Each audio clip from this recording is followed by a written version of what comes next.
Welcome to the Horizon Audiofiles, a podcast of the Defense Horizon Journal. The Defense Horizon Journal is a professional and academic journal that features essays, reports, and analyses covering geopolitics and law, security and defense policy, peace and conflict studies, applied military science, as well as developments in weapons technology. For more information, go to www.tdhj.org. Episode number 61. Balancing Speed and Stability in the Energy Transition. By Natalia de Assis Brazil Weber and Raquel Guimaraes. Introduction. The global energy transition is at a critical juncture, accelerating renewable energy deployment while ensuring systemic stability and social equity remains a formidable challenge. Nowhere is this balance more complex than in Latin America, where abundant clean energy potential coexists with deep inequalities and diverse governance models. Brazil, with its world-leading renewable electricity matrix yet persistent vulnerabilities, exemplifies both the opportunities and obstacles of a just transition. Global energy transition status and challenges.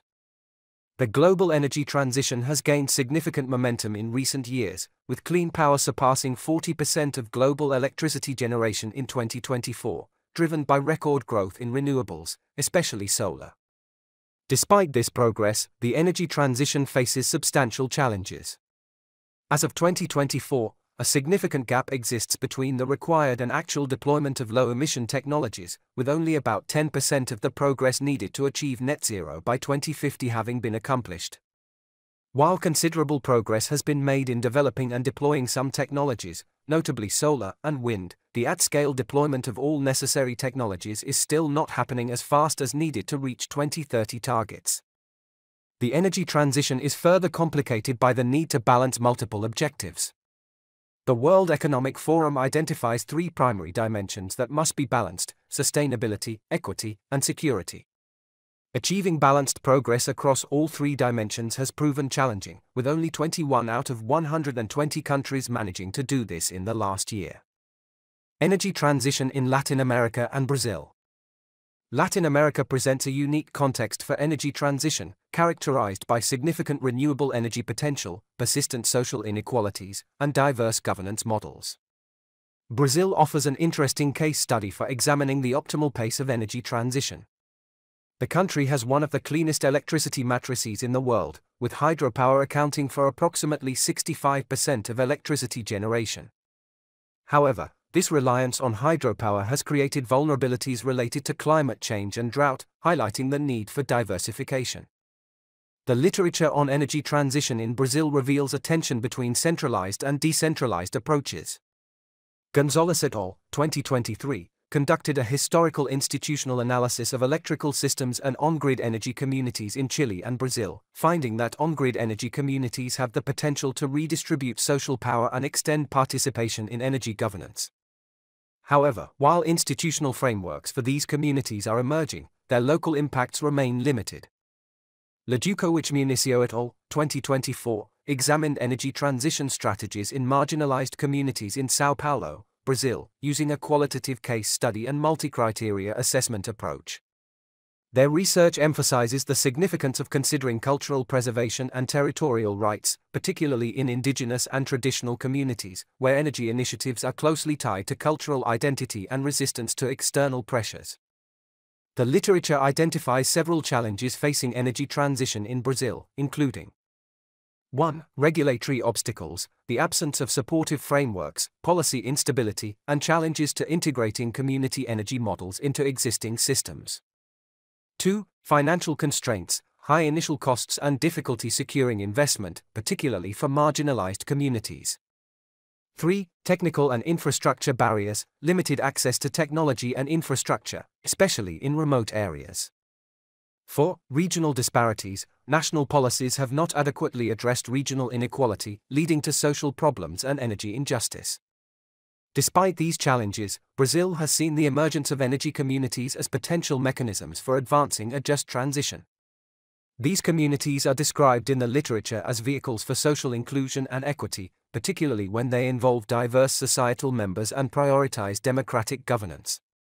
The studies report socio-economic benefits, including increased community participation, local economic development, improved energy access and affordability, and enhanced community resilience. A comparative analysis of energy communities in Brazil and other contexts reveals essential differences in policy and regulatory frameworks, community participation and governance, and socio-economic benefits. While European countries often have more developed regulatory frameworks for energy communities, Brazil and other Latin American countries are still developing these frameworks, often in a fragmented manner. Energy communities, a framework for understanding just energy transitions. Energy communities are defined as organized groups of users including private individuals, public entities, or a mixture of both who actively cooperate in developing innovative forms of energy sharing and engage in collective, citizen-driven actions to support the clean energy transition. They represent a fundamental shift from centralized to more decentralized and democratized energy systems, where citizens can have a say in the type of energy they use and with whom they share it. Key aspects and characteristics of energy communities include: purpose and benefits. Energy communities primarily aim to generate social and environmental benefits for their members or the local community, rather than focusing on financial profits. This includes advancing energy efficiency, reducing energy bills, alleviating energy poverty, and creating local green job opportunities. They can contribute to local economic growth by attracting private investments, retaining financial resources within the community, and boosting local economies through job creation. Participation and control. Energy communities are based on voluntary and open participation, allowing members to join or leave without losing access to the network.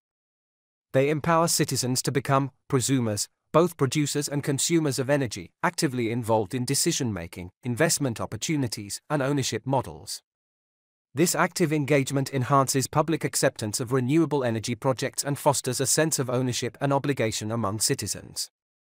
Activities. Energy communities can engage in a broad range of activities across the energy supply chain, including generation, distribution, supply, aggregation, consumption, sharing, and storage of energy, as well as providing energy-related services and electric mobility solutions. They often focus on satisfying local energy needs using renewable resources. Scale and scope. While often rooted in a community of place, a geographically bounded area like a neighborhood or building, they can also be communities of interest, defined by a common bond, such as a shared interest in green energy. They can range from small-scale initiatives to broader networks, with their scope encompassing social, economic, and policy dimensions that extend beyond energy generation. The concept has been explored at various levels, including neighborhood, municipal, rural, agricultural, indigenous, and island communities. While the potential benefits of energy communities are widely recognized, challenges exist, particularly in adequately sharing gains among participants, which can jeopardize viability.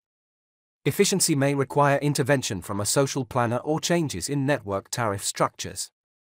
Despite the goal of promoting inclusivity, there is a risk that energy communities might create social disparities if participation is primarily limited to moderate to high-income households, leaving others to bear higher policy costs and grid fees. Energy communities operate at the intersection of national and local governance, shaped by legal frameworks, financial incentives, and grassroots implementation. At the national level, governments provide the regulatory structure, policy tools, such as feed-in tariffs, tax incentives, and grants, and funding mechanisms to support citizen participation. However, implementation is often uneven due to bureaucratic complexity or market rules that favor large energy providers, creating barriers for smaller community initiatives. Local governments are critical for on-the-ground success. They facilitate community engagement, adapt energy initiatives to local needs, and promote participation through public consultations and inclusive decision-making. Many successful projects emerge from decentralized, bottom-up approaches that prioritize local knowledge, self-sufficiency, and resilience. The interaction between national and local governance offers both synergies and challenges. Effective coordination can enhance legitimacy and community ownership. Conversely, misalignments between policies or unintended externalities such as increased costs for non-participants can hinder equity. Additionally, community leaders often act as political entrepreneurs, influencing broader energy policies and advocating for more just and flexible frameworks. Ultimately, The viability and fairness of energy communities depend on how well governance at all levels aligns, addresses structural barriers, and adapts to the social and territorial diversity of communities involved. Energy communities serve as real-world laboratories for piloting innovative technologies, business models, and policy instruments before broader implementation. Their localized, participatory nature makes them ideal for testing energy storage systems, smart grids, behavioral tools, and digital platforms, e.g., blockchain. They also develop novel business models, including community-driven energy supply and mobility services, and explore new policy mechanisms, such as energy citizenship contracts or region-specific regulatory frameworks. As grassroots innovations, energy communities enable context-sensitive learning, foster social cohesion, and identify barriers to inclusion and equity. These communities generate socially acceptable and contextualized bottom-up solutions for sustainable energy generation. They also foster learning at multiple levels, which is important for transitioning to sustainable energy futures, emphasizing that success hinges on specific local socio-cultural awareness. Furthermore, energy communities can reinforce strong social norms and support citizens' participation in the energy system, creating a sense of community spirit and fostering strong personal interaction that creates social cohesion. Pilots can reveal challenges, e.g., financial, regulatory, cultural, and help engage vulnerable groups, ensuring more just and scalable energy solutions. They provide a platform for individuals with limited financial means and can integrate consumers regardless of their income or access to capital, ensuring that the benefits of decentralization are shared with those who cannot otherwise participate. This approach is crucial for advancing distributive, recognition, and procedural justice in energy transitions. Their success highlights the importance of multi-level coordination and adaptability to diverse socio-economic contexts. Effective coordination between different levels of government and complementary instruments is essential for success, implying that models must be flexible and adaptable to local socio-cultural contexts. As the following sections will demonstrate, energy communities not only contribute to social acceptance and distributive justice but also exemplify hybrid governance models that balance innovation with contextual sensitivity, critical features for determining the optimal pace of energy transition. Methodology. This study utilizes a qualitative methodology, drawing upon an extensive literature review and a comparative analysis of case studies to investigate the dynamics of energy transition. The methodological design is composed of three primary stages. Initially, a comprehensive review of existing literature was performed to identify and synthesize scholarly work on the pacing of energy transitions and associated governance strategies. This review prioritized literature examining the Latin American context, with a specific focus on contrasting the Brazilian experience with well-documented European precedents. Subsequently, a multiple case study analysis was designed. Case studies were purposefully selected for their capacity to offer insights into the successful reconciliation of rapid decarbonization objectives with the preservation of systemic stability. The chosen cases include Denmark, serving as an international benchmark for accelerated transition, alongside illustrative examples from Latin America.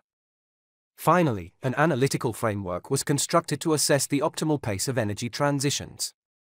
This framework is conceptually grounded in the principle of as fast as possible, as slow as necessary, and operationalizes this concept across four key dimensions: 1. Governance approaches, 2. Social acceptance, 3. System integration, and 4. Contextual factors. This structured approach facilitates a systematic examination of the selected case studies. Analysis: balancing rapid decarbonization with systemic stability.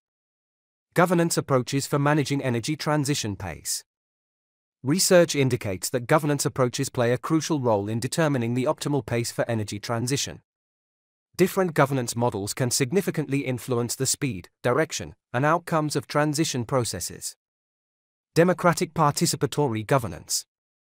Democratic participatory governance emphasizes stakeholder engagement and public participation in decision-making about energy transition. This approach tends to create more socially accepted transitions but may proceed at a slower pace compared to more centralized approaches. In the Latin American context, participatory governance has shown promise in creating more equitable and socially accepted transitions. Gonzalez et al., 2023, highlight the potential of on-grid energy communities in Brazil and Chile to redistribute social power and expand participation in energy governance. However, the effectiveness of participatory approaches depends on the inclusivity of decision-making processes and the adequacy of institutional support. Johnson and Hall, 2014, caution that without new municipal business models and accessible financial structures, even decentralized systems may reproduce existing inequalities. Centralized governance. Centralized or top-down governance approaches can accelerate the pace of transition through decisive policymaking and coordinated implementation. These approaches may achieve faster deployment of large-scale projects and system-wide changes, as they can bypass some of the time-consuming processes of building consensus among diverse stakeholders. In Brazil, centralized approaches have dominated much of the country's energy planning and implementation. While this has enabled rapid development of large hydropower projects and other infrastructure, it has also led to social conflicts and environmental concerns. The literature suggests that centralized governance in Brazil has not adequately addressed regional disparities, leading to social problems and energy injustice. Hybrid governance models. Hybrid governance models combine elements of centralized planning with participatory processes, seeking to balance speed with social acceptance. The literature suggests that hybrid models may offer the most promising approach for balancing rapid decarbonization with systemic stability, particularly in complex and diverse contexts like Latin America. In Brazil, there is evidence of emerging hybrid governance models, particularly in the development of energy communities within the broader national energy framework. These communities operate within centrally determined regulatory spaces but allow for local decision-making and benefit sharing. The role of social acceptance in determining optimal pace. Research consistently shows that social acceptance is a critical factor in determining the optimal pace of energy transition. Transitions that lack public support face resistance and delays, potentially undermining both the speed and effectiveness of decarbonization efforts. In Latin America, the public's perception of the energy transition is shaped by diverse factors, including environmental concerns, economic opportunities, and historical experiences with energy development. Research by Ledukowicz Municio et al., 2024, highlights the need for energy transition strategies in marginalized communities in São Paulo, Brazil, to consider cultural preservation and territorial rights in order to gain acceptance. The literature also suggests that perceptions of the distributional impacts influence public support for the energy transition in Brazil. When communities perceive that benefits are concentrated among utilities and private owners while costs are widely distributed, resistance is more likely. Distributional justice concerns who bear the costs and who receives the benefits of energy transition. In Brazil, national policies have not adequately addressed regional disparities, leading to social problems and energy injustice. The literature suggests that energy communities can help address these disparities by redistributing social power and extending participation in energy governance. Procedural justice involves including diverse stakeholders in decision-making processes. In Latin America, procedural justice in energy transition has been limited by institutional barriers and power imbalances. Gonzalez et al., 2023, note that while on-grid energy communities in Brazil have the potential to extend participation in energy governance, institutional frameworks are still emerging and local impacts remain limited. Case studies: successful balancing of rapid decarbonization and systemic stability. Studies indicate a significant increase in research on energy communities, with a predominant focus on the European context, approximately 80% of studies. This is partly because countries like Germany, Denmark, and the UK are considered pioneers in promoting community energy. Specific countries with a high number of energy communities in 2020 include Germany, 1750, Denmark, 700, and the Netherlands, 500, according to the EU's Joint Research Centre. Denmark, a pioneer in balanced energy transition. Denmark stands out as one of the most successful examples of balancing rapid decarbonization with systemic stability, offering valuable lessons for other countries, including those in Latin America. Denmark initiated its energy transition in the late 1970s in response to the oil crisis, establishing clear long-term objectives while implementing policies in phases. The country has maintained policy consistency across different governments, adjusting strategies based on technological developments and economic conditions. This approach has enabled rapid progress while maintaining stability and building broad support. Denmark has successfully integrated high percentages of wind power, over 50% of electricity, through a combination of technical, market, and institutional innovations. The country has developed robust interconnections with neighboring countries, implemented advanced grid management systems, balanced variable renewables with flexible conventional generation, and created markets that value flexibility.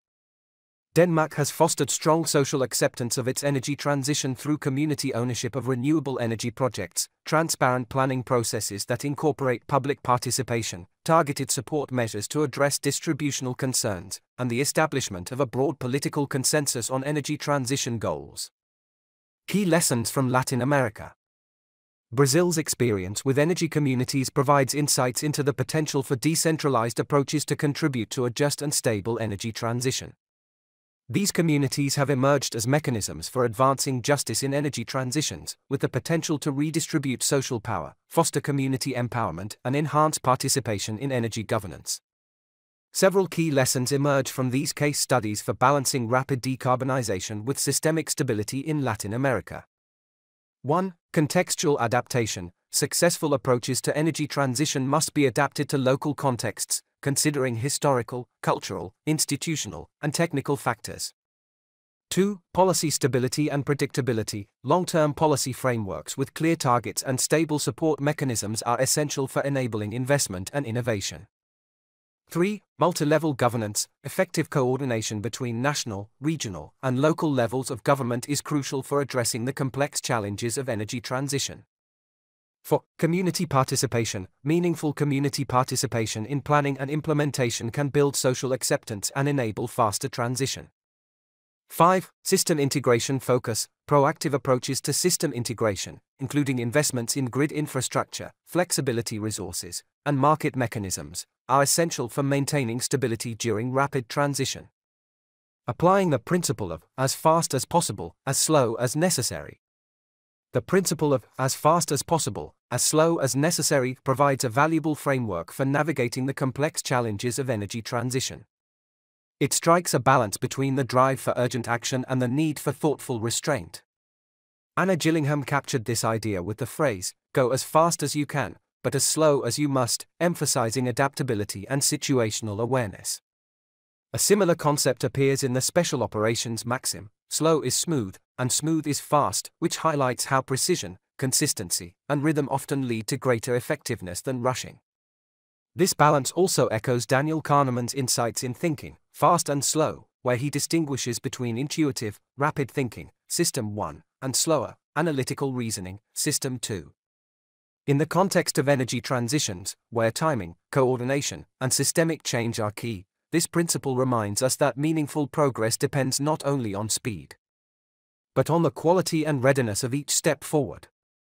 Differentiated pacing across sectors. Energy transition involves multiple sectors with varying characteristics, challenges, and opportunities. A differentiated approach to pacing recognizes these differences and prioritizes actions accordingly. In Latin America, the electricity sector offers significant opportunities for rapid decarbonization due to the region's abundant renewable resources and relatively mature technologies. Countries like Brazil, Chile, and Uruguay have already made substantial progress in deploying renewable electricity generation. A differentiated pacing approach for Latin America might prioritize the rapid deployment of renewable electricity generation while taking a more gradual approach to electrifying transportation and industry. This would allow for learning and adaptation in more challenging sectors while making immediate progress in areas with clear pathways. Sequenced implementation. Sequenced implementation involves beginning with foundation-building measures that enable later acceleration, establishing supporting infrastructure before major system changes, and creating transition pathways with clear sequencing of interventions. In the Latin American context, sequenced implementation might involve first addressing regulatory barriers and building institutional capacity before attempting large-scale deployment of new technologies. For energy communities in Brazil, this could mean establishing clear regulatory frameworks and building local capacity before expecting these communities to play a significant role in the energy transition. Adaptive target setting.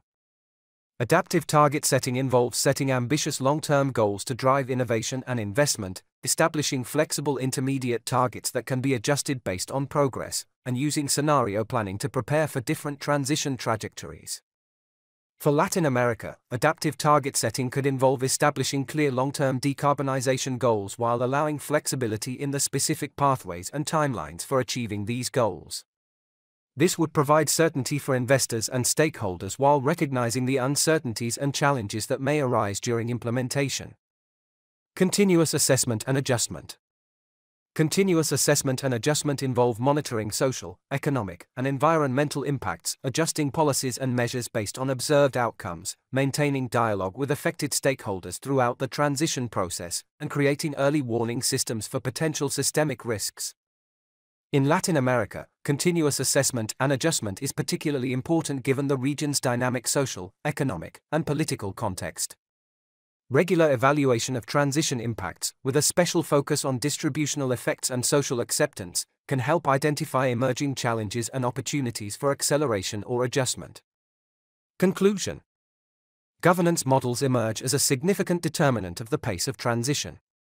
While democratic and participatory governance structures tend to foster more socially robust and accepted transitions, they may proceed at a more deliberate pace. Conversely, centralized governance can expedite implementation but incurs a greater risk of social opposition.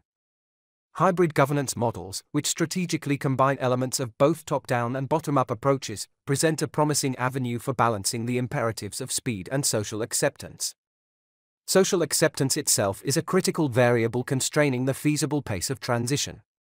Transitions that fail to secure broad public support are prone to resistance and delays, which underscores the necessity of proactively addressing concerns related to distributional and procedural justice, as well as managing public perception through transparent communication and engagement.